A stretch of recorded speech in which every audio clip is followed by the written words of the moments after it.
10月嘅開始係聖母玫瑰月，教會特別提醒我哋熱心恭敬聖母，重念玫瑰經。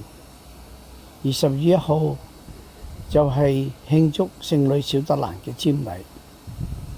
我哋都知道聖女小德蘭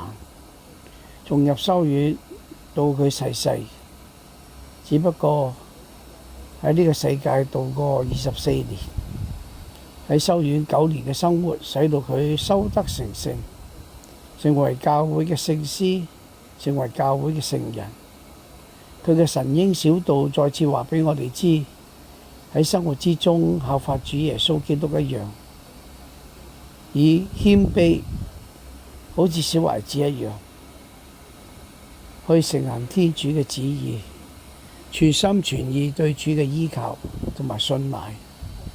好使到我哋能夠盡忠職守，善盡天主嘅恩寵，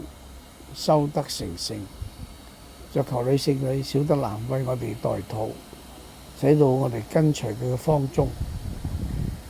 努力喺生活之中成聖自己，聖化他人。